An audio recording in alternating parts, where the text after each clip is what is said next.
acrescentado, o que que a gente vai estudar agora, né? Olha, a gente vai, nesse capítulo, estudar variáveis mais elaboradas, né? Mais complexas do que aquelas que a gente vinha utilizando até agora. Eu poderia dizer para vocês que até agora, o tipo de variável que a gente tem utilizado são as variáveis do tipo simples, onde a gente armazena uma única informação por variável, né? Quer dizer, se eu quero armazenar um número, eu preciso de uma variável. Eu quero armazenar um nome, é uma outra variável. Se eu quero armazenar... Então, cada informação, ela é armazenada em uma variável, né? Sendo que nesse capítulo, a gente vai aprender como armazenar mais de uma informação na mesma variável.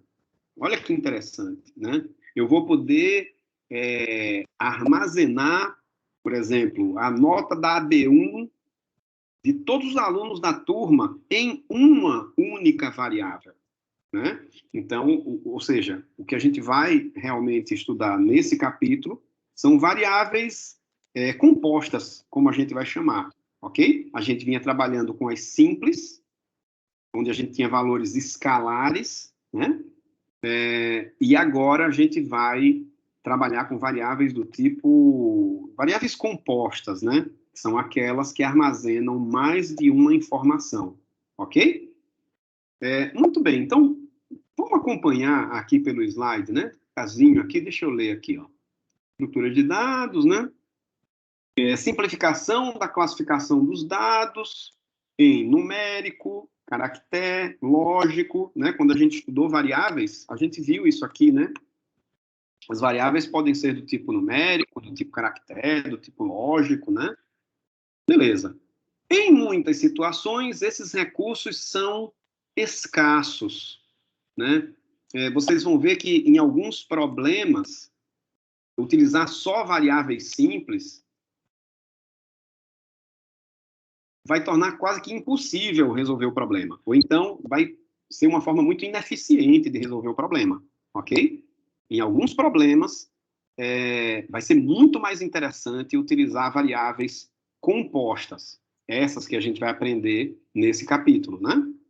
Bom, esta seção descreve novos tipos de dados que são construídos e organizados a partir da composição dos tipos primitivos vistos anteriormente, né? Então, é basicamente isso. Como armazenar mais de uma informação na mesma variável, ok? Qualquer dúvida, viu, gente? Por favor, ou pelo chat, que eu estou vendo, ou pelo microfone, fiquem à vontade, tá? Tem até a opção de levantar a mão ali, não tem? Tem umas carinhas aqui, ó. Olha aqui, ó. Eu vou bater, eu vou, quer dizer, eu não consegui, não. Eu dei aplauso, não foi? Eu vou dar uma gargalhada agora aqui. Ah, e tem que levantar a mão, enfim. Com o tempo a gente vai se acostumando aqui, né, com o ambiente, né, gente? Ok, tá bom, vamos lá. Próximo slide, então. Tá. Não foi, não? Foi. Pronto, tá aqui, ó. Mudou de slide aí, né? Ok.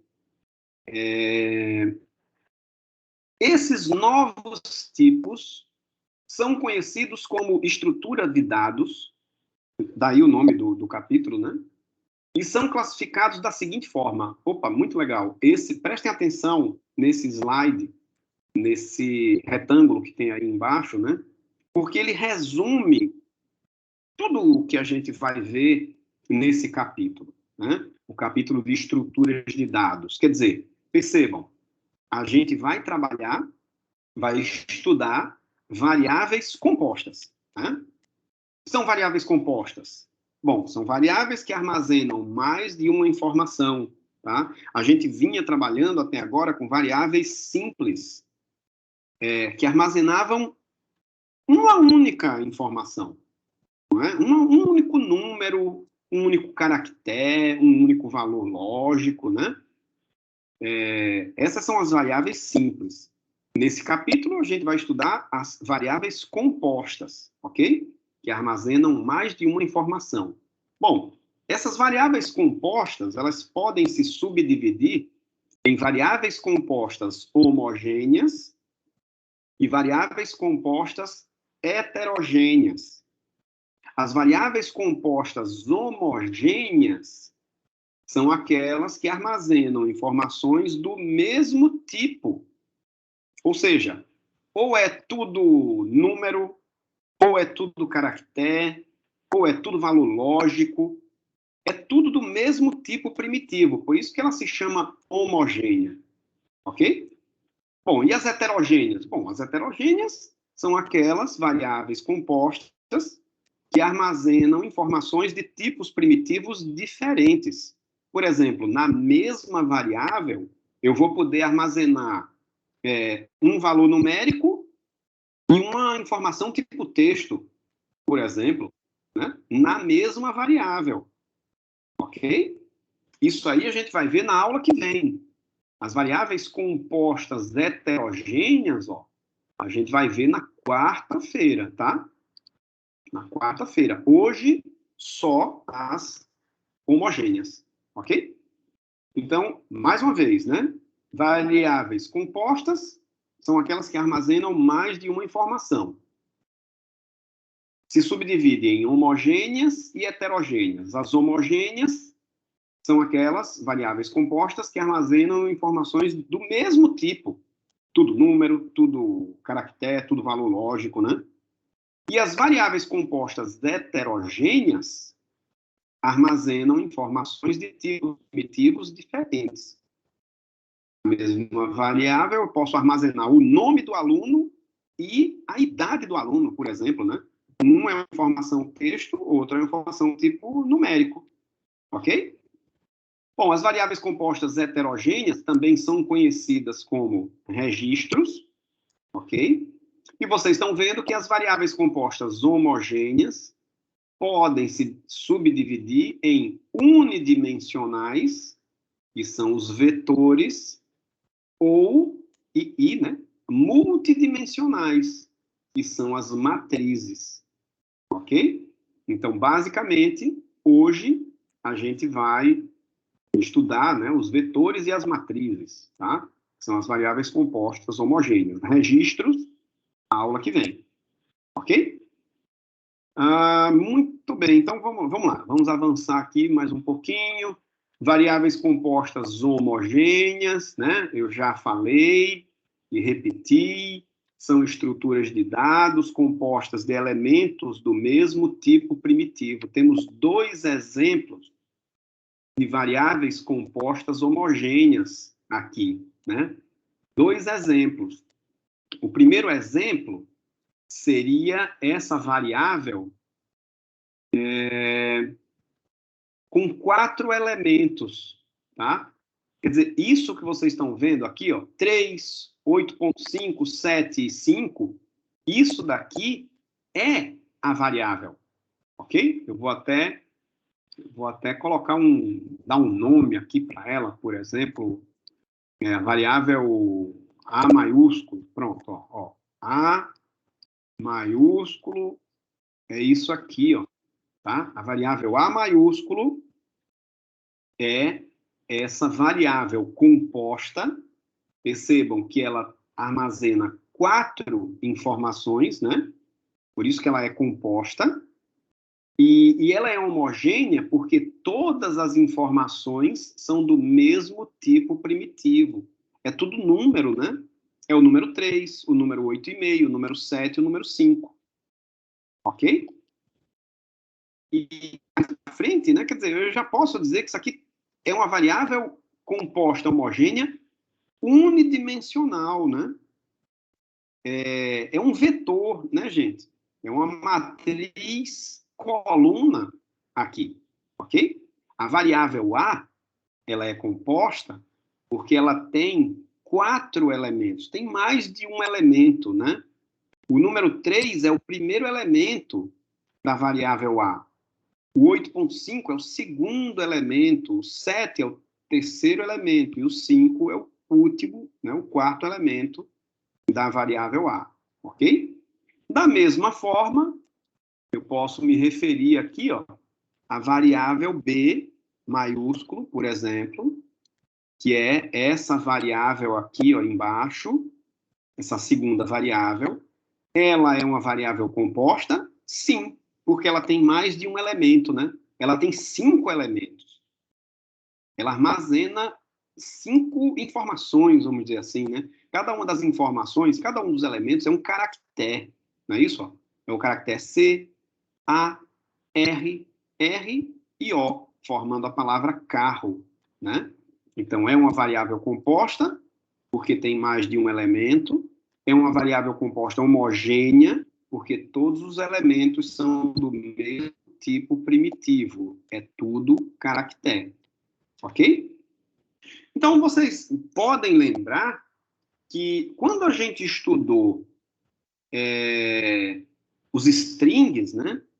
As expressões literais, né? Lembram dessa aula? Faz tempo já, né? Expressões literais, quer dizer, a gente estava trabalhando com variável composta homogênea e nem sabia, né? Eu nem chamei atenção para isso, né? Mas aquilo ali já era variável composta homogênea, ok? Então, beleza, gente, temos aqui, ó, variáveis compostas homogêneas, né? São aquelas que têm mais de um elemento, por isso que é composta, e esses elementos são do mesmo tipo primitivo, ok? Ok, beleza. Bom, percebam algumas observações, né? A variável é o todo, ou seja, é o conjunto, é como eu falei para vocês, ó. A variável a variável B, né? A variável é o todo. Cada termo da variável é chamado de elemento, né? Eu falei isso aqui, ó. O 3 é o primeiro elemento, né? E assim vai, né? Ou seja, a variável A, ela tem 4 elementos. A variável B tem 5 elementos, tá? Em ambos os exemplos, cada elemento tem o mesmo tipo primitivo. Em A é tudo número e em B é tudo caractere. Daí a denominação homogêneo, ok? Uma string, ou uma cadeia de caracteres, né, é uma variável composta homogênea. Uma string, uma cadeia de caracteres, é uma variável composta homogênea. Eu falei isso aqui também, né? Quando a gente estudou literais, né, a gente estava trabalhando lá com variáveis compostas homogêneas, né? Bom, nesse exemplo, a gente tem uma variável composta que não é homogênea, tá? Porque essa variável aqui, ó, ela tem 5 elementos, muito bem, ela é composta. Mas ela não é homogênea, porque o primeiro elemento é um caractere, o segundo já é um número, o terceiro é um número também, o quarto também é um número e o último é um caractere. Então, percebam que eu tenho 3 elementos que são numéricos e 2 elementos que são caracteres. Então, não é uma variável composta homogênea, isso aqui é heterogêneo, ok? O exemplo abaixo mostra uma variável composta que não é classificada como homogênea, ok? Gente, qualquer dúvida, por favor, viu? Fiquem à vontade. Ok. Variáveis compostas homogêneas unidimensionais, né? Unidimensionais. São estruturas de dados compostas de elementos do mesmo tipo primitivo e armazenados em matrizes linha ou coluna, né? Então, o A maiúsculo, lá, ó, eu posso dizer que é uma matriz coluna, né? Onde eu tenho 4 linhas e uma coluna. A matriz, ou a variável B, né? Eu tenho uma linha, é uma matriz linha, né? E 5 colunas, né? 1 por 5, né? Aqui 4 por 1. Beleza. Ok. Então, ou seja, são os vetores, né?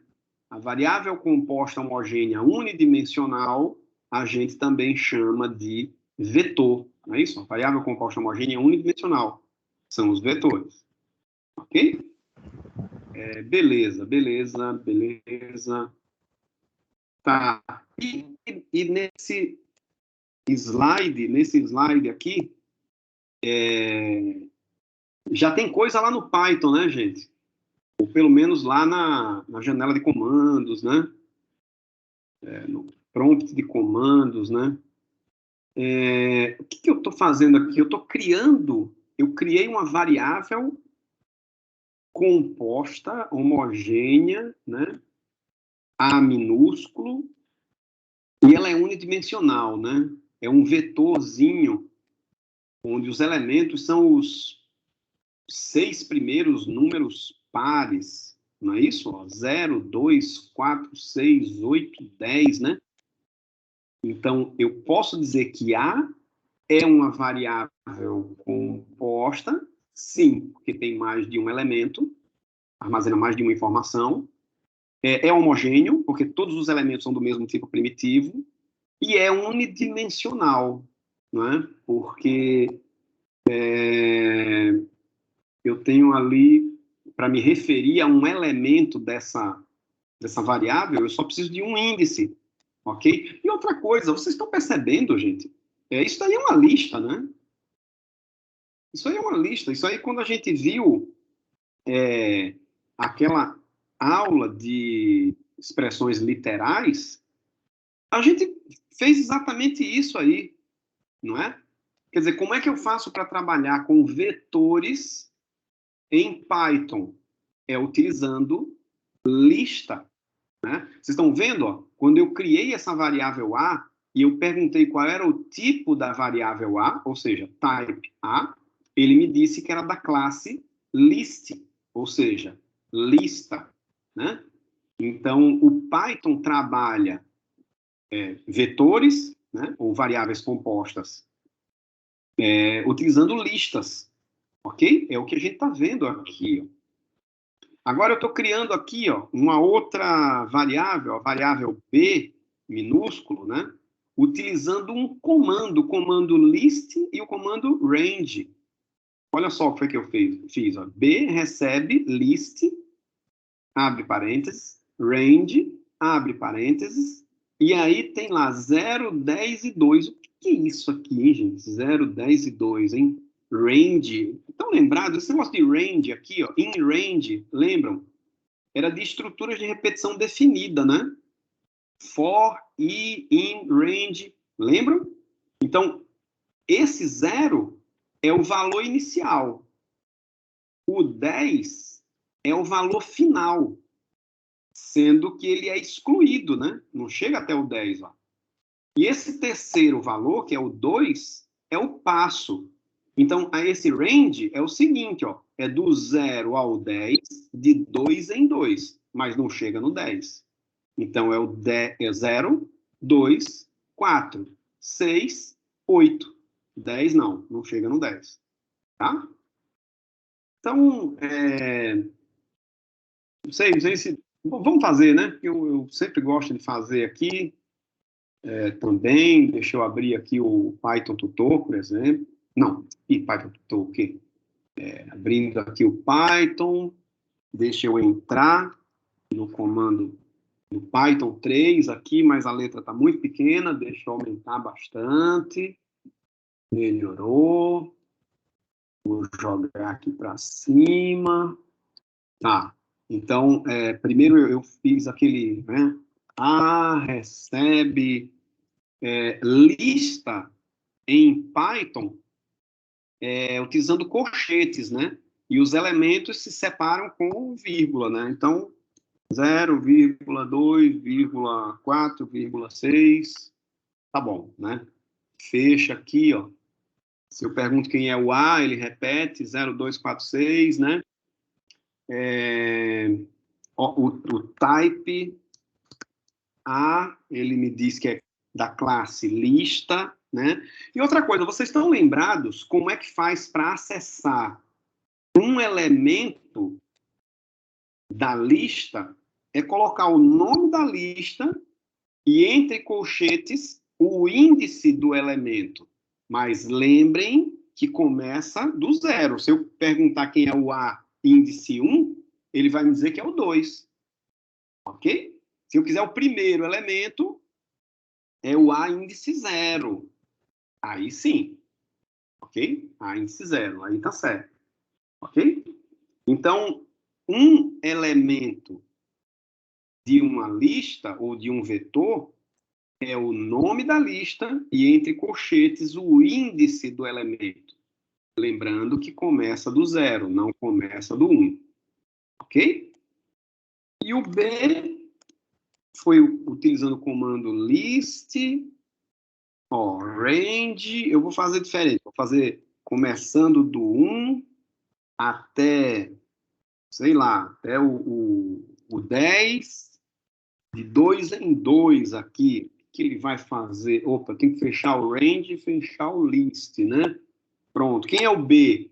Olha lá o que ele criou para mim. Ele criou uma lista com os números 1, 3, 5, 7, 9, né? Quer dizer, foi do 1 ao 10, de 2 em 2, mas ele não chega no 10, né? Ele para antes.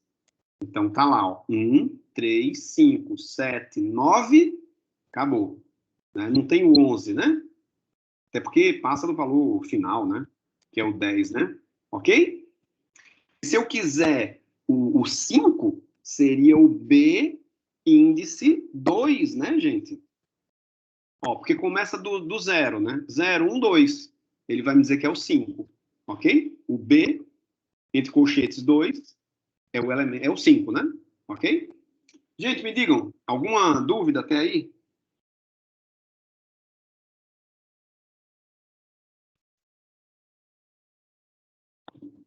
Estamos indo bem?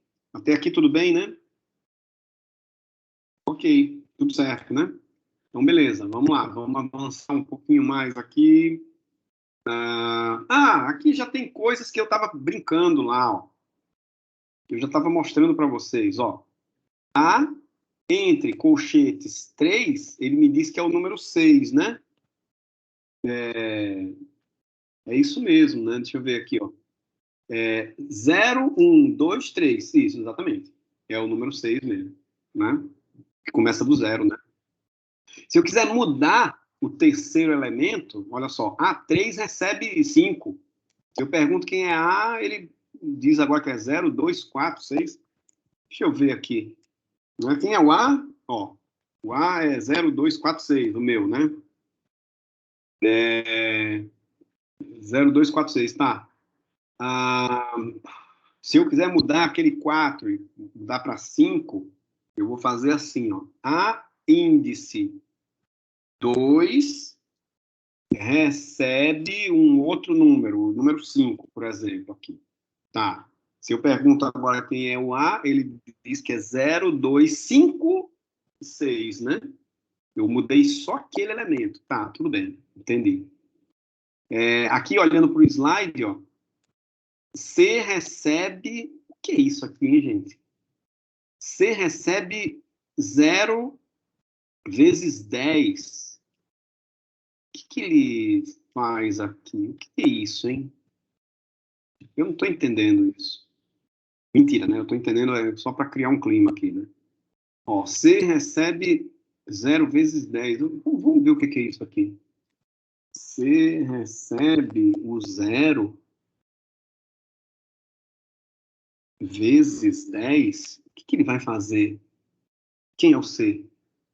Ah, ele criou uma lista com 10 elementos e todos os elementos são 0. Entendi. Mas por que ele fez isso, né? Por que ele precisou fazer isso? E aqui embaixo tem uma estrutura de repetição, né? For e in range 10, ou seja, do 0 ao 10 de 1 em 1, né? Estão lembrados? Quando o passo ele é 1, eu posso omitir. Quando, além disso, o valor inicial é 0, eu posso omitir o valor inicial também. Então, fica só aqui o 10, né? É do 0 ao 10 de 1 em 1, né?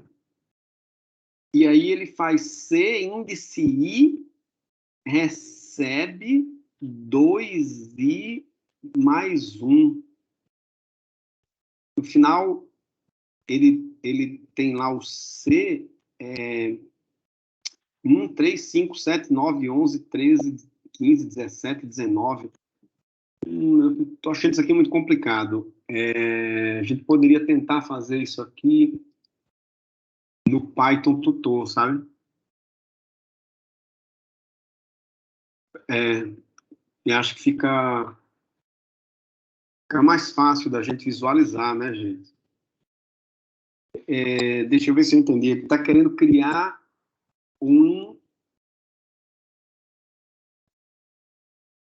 uma lista, um vetor com os 10 primeiros números ímpares, não é isso? Na prática é isso, né? Do 1 ao 19, né? Os números ímpares. Tá. Mas se eu fizer aquele negócio assim, direto, ó, se eu fizer assim, for, i, in, range, ó, estrutura de repetição aí, hein?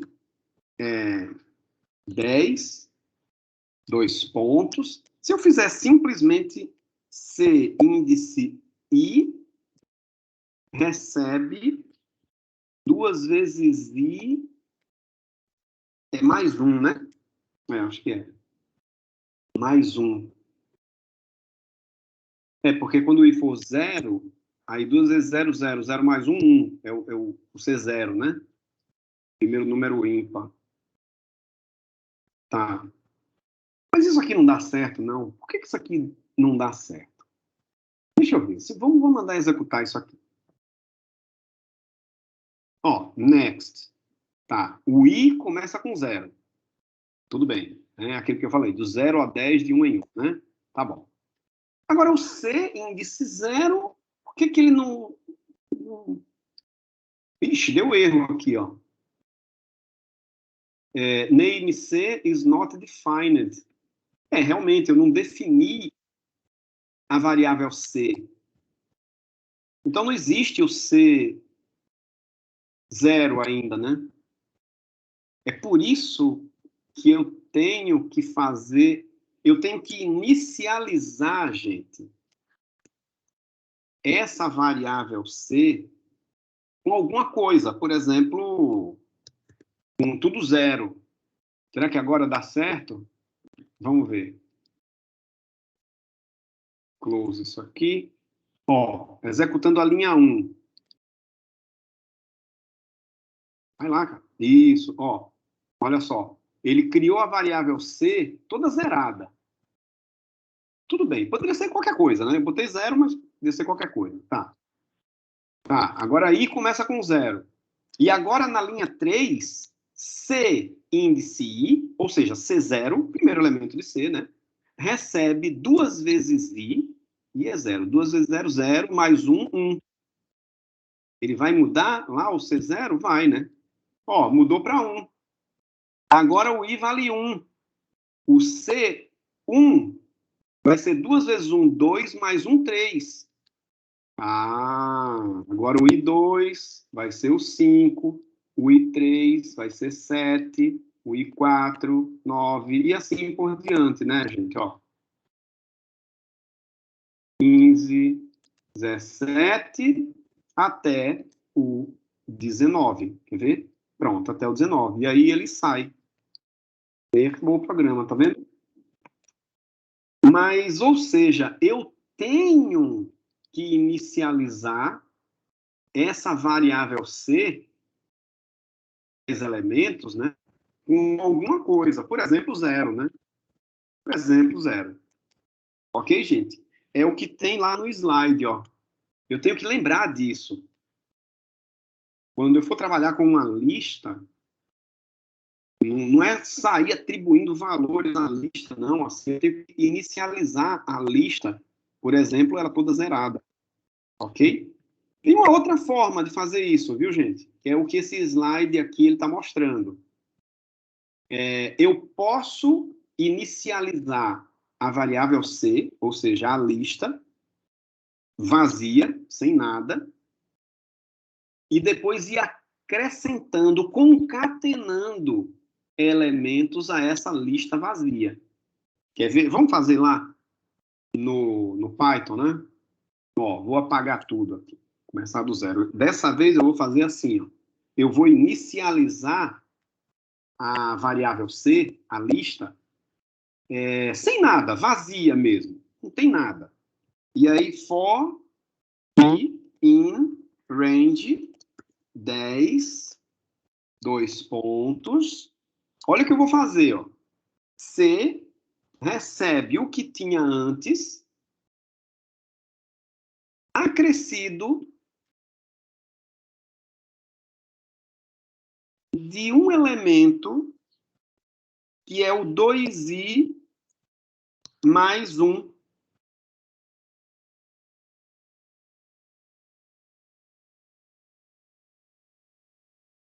E isso vai dar certo.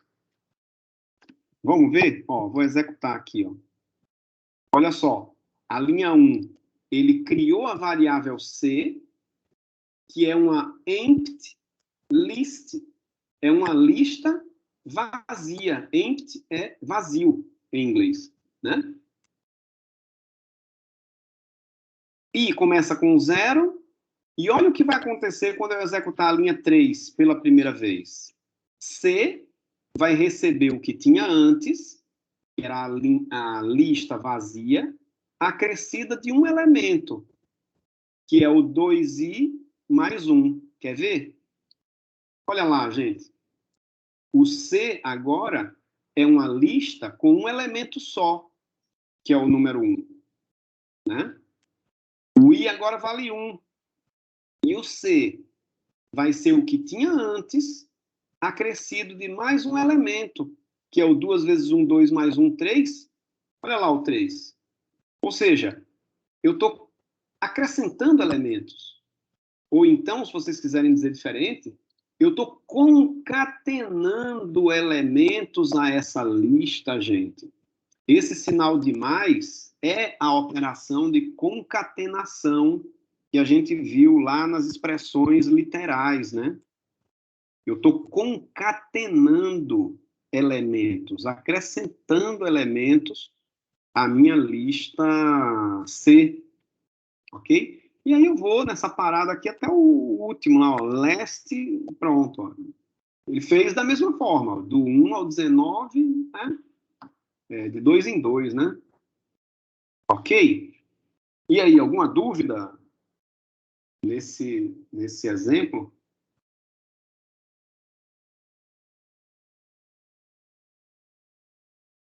Vou tomar uma água aqui que a garganta está desacostumada também, né?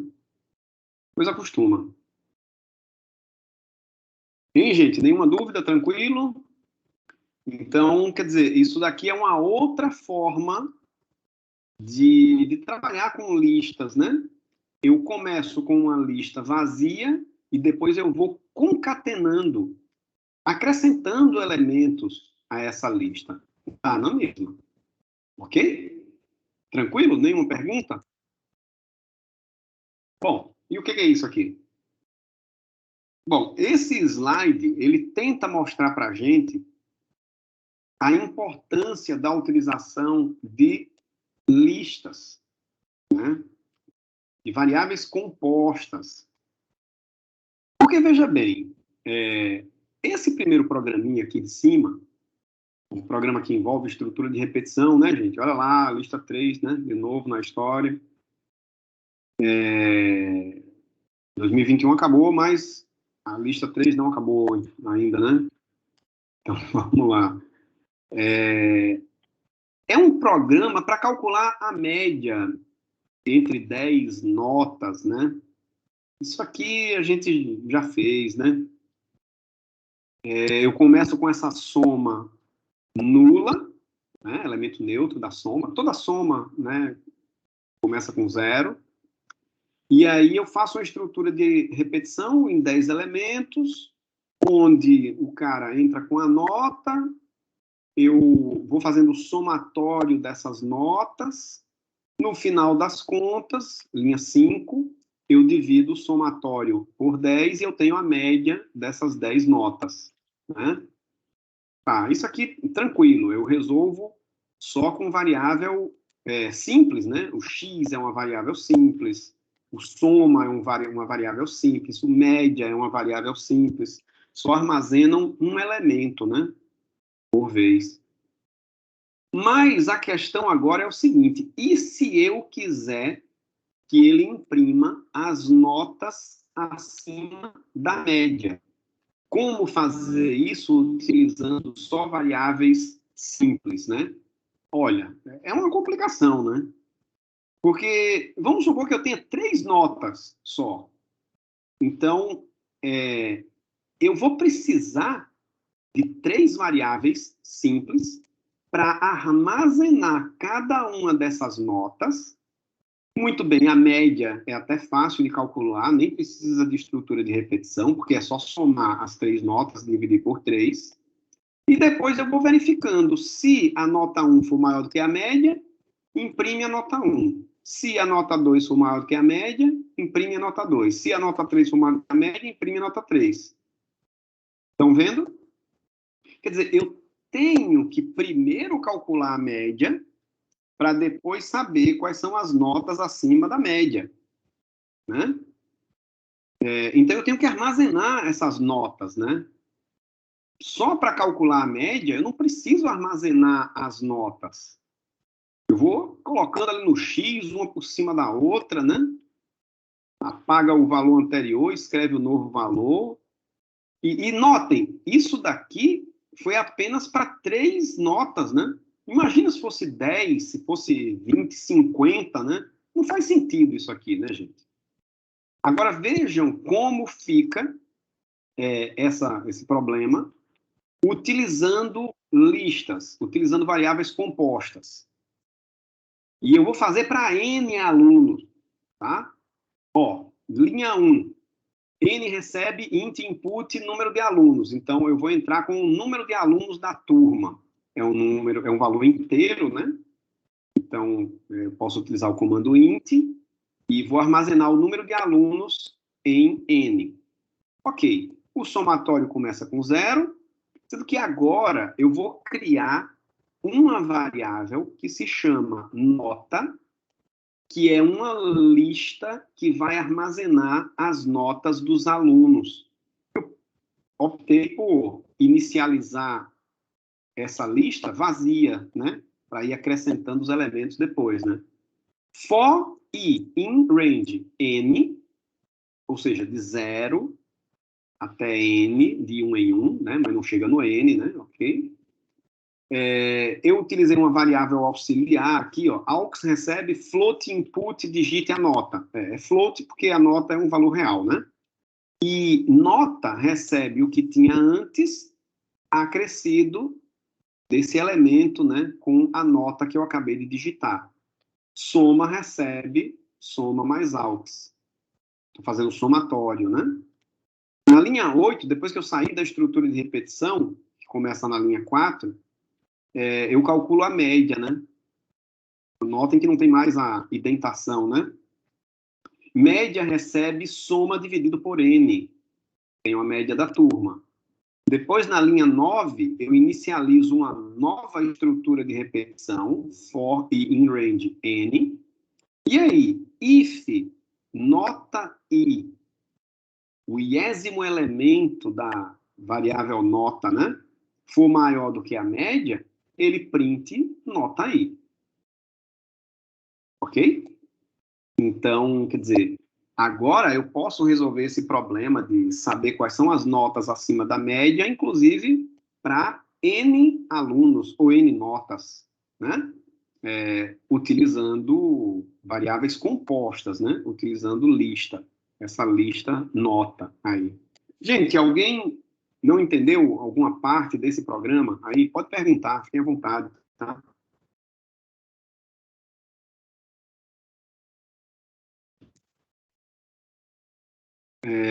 Também é possível depois implementar isso daqui lá no Python Tutor, colocar para rodar com um número pequeno, né, de alunos aqui, 3, 4 alunos, e vendo como é que o programa se comporta, né? Ok? Bom, nenhuma pergunta mesmo? Ok. Esse problema aqui é terrível, gente. É um programa terrível. Olha só o que ele pede aqui, ó. Isso aqui tinha antes na lista de exercícios 4, né? Eu acho que eu tirei, mas eu mostro ele feito aqui. Depois eu vou mostrar. É o seguinte, ó. Desenvolva um programa que leia um vetor com 10 elementos, ou com N elementos, e o escreva em ordem crescente, utilizando a seguinte estratégia de ordenação. Letra A, selecione o menor elemento do vetor. Beleza. Troque esse elemento com o primeiro. Ok? Repita essas operações, envolvendo agora os 9 elementos restantes. O fim da estratégia é alcançada quando restar apenas um único elemento no vetor. Ou seja, não existe mais a necessidade de se fazer uma troca de elementos. Ele dá um exemplozinho aqui, ó. Por exemplo, vamos pensar num vetor aqui, ó, com 5 elementos só, certo? Não é nem 10, né? Com 5, com valores aleatórios, ó. 5, 4, 10, 3, 6. O usuário entra com valores aí aleatórios, né? E eu quero reescrever esse vetor em ordem crescente. Então, a estratégia é o seguinte, ó. Primeiro ele vai ver quem é o menor de todos os elementos. Entre 5, 4, 10, 3, 6, o menor é o 3, né?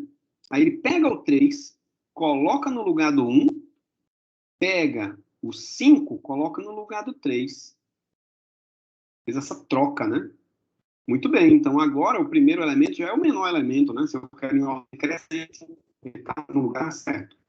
Bom, com os 4 elementos que sobraram, eu vou ver quem é o menor. Bom, é o 4. Ah, mas o 4 já está no segundo elemento, então, beleza. Sobra os 3 elementos, 10, 5 e 6. Quem é o menor dos 3? É o 5. Então, o 5 vai para o lugar do 10, o 10 vai para o lugar do 5, né? E assim por diante. Esse programa implementado, ele está aqui, ó, nesse slide, mas mesmo vendo o programa pronto, não é simples de entender num primeiro momento, não, gente. Né? Aqui eu fiz o seguinte, ó, o cara vai fazer para N elementos. Ó, então, N recebe int input, número de elementos. Eu criei o vetor V vazio, e aí o usuário vai entrar com os elementos desse vetor V. Então, eu fiz essa estrutura de repetição, for i in range N, elemento recebe float input, digite o elemento. E aí V recebe o que tinha antes acrescido desse elemento, né? Então, as linhas 3, 4, 5, né, ou até a linha 5, né? É só para entrar com os elementos do vetor V, números aleatórios. Realmente, a operação de colocar em ordem crescente começa na linha 6, né? Onde ele faz o seguinte, primeiro ele vai ver quem é o menor dos elementos, né? Ele faz uma estrutura de repetição, for i in range n, onde ele começa dizendo que o menor elemento é o v índice i. Quando o i for 0, né, é o primeiro elemento. E a posição desse menor elemento é a posição i.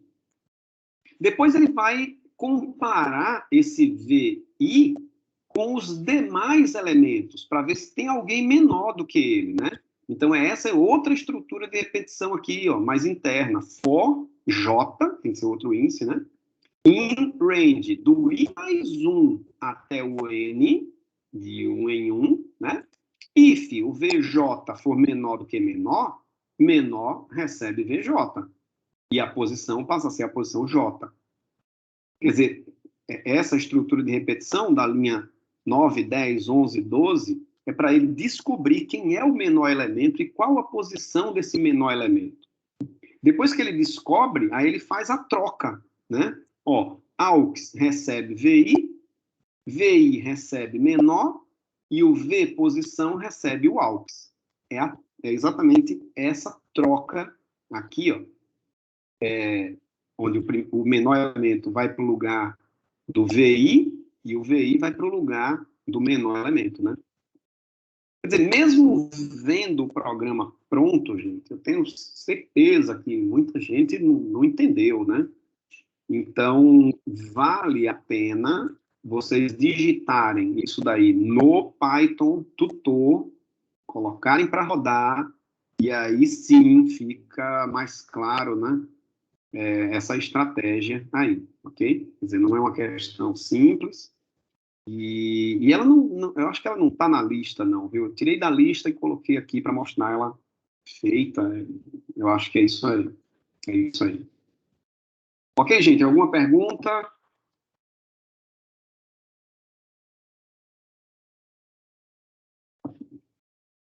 Nada? Podemos avançar ainda? Sim, sim, sim, pode falar. Eu só não entendi esse menor igual a V, I, posição I. Porque como ele vai saber que é menor? Vai botar lá. Eu acho que eu entendi a sua pergunta. Você está perguntando assim, por exemplo, as linhas 7 e 8, né? Menor, diga recebe, né? Não diga igual. Menor recebe o VI, posição recebe I, né? Ele começa com a seguinte estratégia. Ele começa afirmando que o menor elemento é o primeiro elemento. Nesse exemplo aqui, ele começa afirmando que o menor de todos os elementos é o 5. E a posição dele é a posição 0, né, que é o primeiro elemento, né? Então ele começa dizendo, olha, menor é o 5, posição 0. E aí ele vai comparar com os demais elementos. É esse segundo for da linha 9 aqui, ó. Ele vai fazer o seguinte, olha, 5 é menor, aliás, 4 é menor do que 5? Opa, então para. Então, o menor passa a ser o 4 e a posição passa a ser a posição 1, né? Beleza, aí ele continua. O 10 é menor do que o 4? Não. O 3 é menor do que o 4? Então, peraí. O menor agora é o 3. E qual a posição? É a posição 3, né? Que é 0, 1, 2, 3, né? Beleza. O 6 é menor do que o 3? Não, não é. Então para. Acabou, né? Então, o menor é o 3, a posição é a posição 3, né? Então, aí ele vai trocar, ó. O 3 vai para o lugar do 5, o 5 vai para o lugar do 3. Então, ele começa afirmando que o menor elemento é o V índice I. Mas depois ele vai comparar esse menor elemento com os demais elementos, para ver se tem alguém menor do que ele. Se tiver, o menor passa a ser aquele VJ e a posição do menor elemento passa a ser a posição J. Né? Eu não sei se melhorou um pouquinho, não sei se ficou na mesma, mas realmente é um pouco complicado, sim. E eu acho que a melhor maneira de entender é implementando no Python Tutor e colocar para rodar um exemplo aí, né? Mas melhorou um pouco aí, Júlia? Mais ou menos. Mais ou menos. Gente, não é simples. Esse problema. E é interessante porque é um programinha com 16 linhas só, né? Mas o raciocínio envolvido nele é complicado, sim. E assim, envolve tudo que a gente viu até agora, né? Olha, envolve input, não é? Print, comando de atribuição, estruturas condicionais, estrutura de repetição e lista. Quer dizer, nessas 16 linhas, envolve tudo que a gente viu na disciplina até agora, né? Tudo, né? Então, realmente, não é simples. Eu aconselho a que todos vocês implementem isso daí no Python Tutor e coloquem para rodar um exemplo aí, coloquem números aleatórios, né? E aí sim vai ficar mais claro, aí fica mais claro. Ok? Bom, se não tivermos, né, nenhuma pergunta a mais, eu vou avançar, porque eu ainda preciso falar um pouquinho aqui, ó, temos 12 minutos apenas, e eu preciso falar alguma coisa para vocês aí a respeito das variáveis compostas homogêneas multidimensionais, né? Que são as matrizes. Quer dizer, essa complicação que a gente viu até aqui é só para vetores, né? Para matrizes, aí o negócio fica mais animado ainda, gente. É um pouquinho mais de pimenta aí no prato, né? Já pensando no almoço, né? Mas é um bocadinho mais de pimenta aqui, mais tempero, né?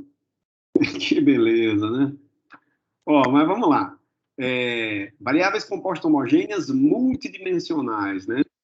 São estruturas de dados compostas de elementos do mesmo tipo primitivo e armazenados em formato matricial, né? Quer dizer, a gente estava aqui com um vetor, né? E agora não, agora é uma matriz, né? Matriz que a gente conhece lá da matemática, né? Ó, para acessar um elemento de uma matriz, precisamos de 2 índices no mínimo. Espera um pouco. Vamos dar um pause aqui. Deixa eu adiantar uma coisa para vocês aqui. É importante que eu adiante isso daqui. Deixa eu colocar um novo slide, tá? Deixa eu adiantar uma coisa aqui para vocês. Olha só. Direto ao ponto, né? Não temos muito tempo. Como é que eu trabalho com matrizes em Python? Por exemplo, se eu tiver essa matriz aqui, ó, 1, 2, 3, 4, 5, 6. Pronto. É uma matriz com 2 linhas por 3 colunas. Ok? A matriz M. Pronto. Está aqui a matriz M. Beleza, gente? Matemática, né? Isso aí, matemática. Uma matrizinha com 2 linhas, 3 colunas. Os elementos são esses: 1, 2, 3, 4, 5, 6. Como é que eu armazeno isso no Python? É a primeira pergunta. E aí eu já vou responder, sem mistério nenhum. Eu vou continuar utilizando listas. Em Python, as matrizes são listas cujos elementos são as linhas da matriz, que, por sua vez, são listas também. Né? Eu vou repetir, tá? Em Python, matriz é uma lista cujos elementos são as linhas da matriz. E as linhas da matriz também são listas. Olha só como é que eu vou fazer isso aqui no... Opa, não era isso que eu queria. Olha só como eu vou fazer isso aqui no Python, gente. Olha só. Vou colocar aqui mais para cima, tá? A gente fica vendo as duas coisas, ó. Aqui ela, pronto. Como é que eu crio essa matriz M? Olha, não está criada não, tá? Não existe ainda, né? Mas como é que eu crio a matriz M? Eu vou fazer assim, ó. M recebe, abre colchetes, e aí os elementos dessa lista serão as linhas da matriz, que são listas também. Então, abre outro colchete, e aí eu coloco, ó, 1, 3, 5, fecha colchetes, que é a primeira linha, vírgula, abre colchetes, 2, 4, 6, fecha colchetes, para fechar a linha, fecha colchetes para fechar a matriz M como um todo. Se eu der um Enter, pronto, está lá. Se eu perguntar quem é M, ele vai dizer que é 135, 246. Ou seja, se eu perguntar quem é o type do M, olha, é classe lista, do mesmo jeito. Mesmo jeito, matriz em Python é lista também. A única diferença é que agora os elementos da lista ou da matriz são as linhas da matriz, que também são listas, né? A primeira linha da matriz é o 135. A segunda linha da matriz é o 246. Olha que interessante. Se eu perguntar assim, quem é o M índice 0, o que ele vai dizer para mim? O M índice 0 é o primeiro elemento de M, não é? Ele vai dizer que é 135, gente. Se eu pergunto quem é um M índice 1, ele vai dizer que é o 246. Agora, e se eu quiser acessar, vou até mudar a cor. Se eu quiser acessar, por exemplo, esse número 4 aqui, ó. O 4, como é que eu acesso o elemento, o 4, né? Olha, é o seguinte, ó. É o nome da lista, que é M, entre colchetes, a linha, ou seja, cuidado para não colocar 2, viu, gente? Ó, lembra, né? 0, 1, 2, 0 e 1, né? Ó, se eu fosse separar aqui assim, ó, mais ou menos isso aqui, né? Ok? Então, tá, mais uma vez. Qual é a linha? É a linha 1. Deixa. Abre de novo. Qual é a coluna? É a coluna 1 também, né? Então, é o M11. Será que vai dar certo, gente? Deixa eu ver. Se eu colocar M1, ou seja, ele está na linha 1, né? Que é a segunda linha. Qual a coluna? A coluna 1 também, né? Que é o segundo elemento. Deixa eu ver se vai dar o 4. Oh, que bom, né, gente? Olha lá. M11, ele identifica que é o número 4. Me digam aí se alguém não entendeu se alguém tem alguma dúvida nessa, como funciona a matriz, né, no Python.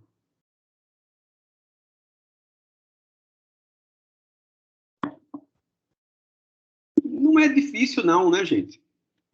Basta vocês entenderem isso. Matriz em Python é uma lista cujos elementos são as linhas da matriz. E as linhas da matriz são listas. Então, matriz é uma lista de lista, né? Uma lista cujos elementos são listas, né? É exatamente isso que o slide está dizendo aqui, ó. Vamos lá, cadê? Tá, não, peraí, o que é isso? Volta.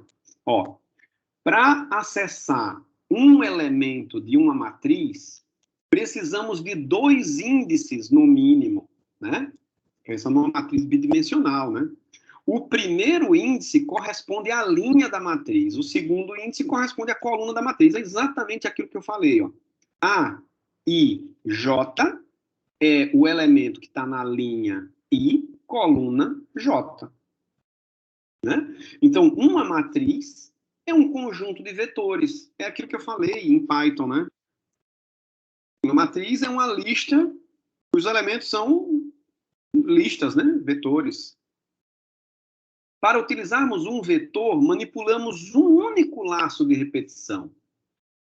Para utilizarmos uma matriz, manipulamos tantos laços de repetição quanto forem suas dimensões. Por exemplo, uma matriz bidimensional, né? Que é essa aqui do slide anterior, desse slide, né? Uma matriz bidimensional. São 2 laços de repetição, 2 fors, né? Um tridimensional, seriam 3, enfim. E a gente tem exemplos aqui, ó. Esse é um programa aqui, ó, também um pouquinho, né, nada simples, né? Não é simples, para somar duas matrizes 2 por 2, né? Primeiro, ele inicializa a matriz A vazia e depois ele vai acrescentando os elementos, ou seja, as linhas, né? For e in range 2 é 2 por 2, né? Então, primeiro a matriz A. Linha também começa com vazio, J em range 2, e aí você entra com o elemento, tá? Esse input aqui é só para aparecer na tela do computador A11, A12, A13, e aí vai, né? É só para isso aqui. Linha recebe o que tinha antes acrescido de elemento. Quando eu tiver a linha toda pronta, aí eu digo que A recebe o que tinha antes acrescido daquela linha. Ok? É semelhante ao que eu fiz anteriormente, né? Fiz isso com a matriz A, faço a mesma coisa com a matriz B, e depois eu vou criar a matriz C, que é a soma das duas matrizes, né? Má qualidade da rede. Se a qualidade do som estiver ruim, verifique a conexão com a internet, tente ingressar novamente. Pô, no finalzinho aí, último segundo de aula. Tá, mas obrigado. Então, aqui, a matriz C é a soma das duas matrizes, né? Então, são 12h50, já não tenho mais muito tempo para explicar, assim, detalhadamente, né? Realmente, o ideal é que vocês implementem isso daqui no Python Tutor, e aí ficar um pouquinho mais claro, né? A matriz C é uma lista com duas listinhas vazias dentro, né? E aí eu faço a estrutura de repetição, C em si é 2 zerinhos, depois ali, ó, o C e J é o A e J mais B e J, né? Somando as duas matrizes aqui. Eu fiz essa versão com 20 linhas, mas depois eu fui mudando umas coisas aí e o programa foi ficando menor. Essa versão é com 18 linhas. Eu crio a matriz A da mesma forma, crio a matriz B, sendo que quando eu vou entrando com os elementos de B, eu já vou somando com os de A e armazenando em C. Então, com isso, o programa ficou 2 linhas só, menor aqui, né? Mas depois eu ainda fiz uma terceira versão, que ficou menorzinha ainda, com 14 linhas, né? Onde eu crio as 3 matrizes, né? Com 2 elementos nulos, entro com os elementos de A e já vou entrando com os elementos de B e somando com C. Ficou menorzinho, ficou com 14 linhas, mas um raciocínio um pouquinho mais elaborado, né?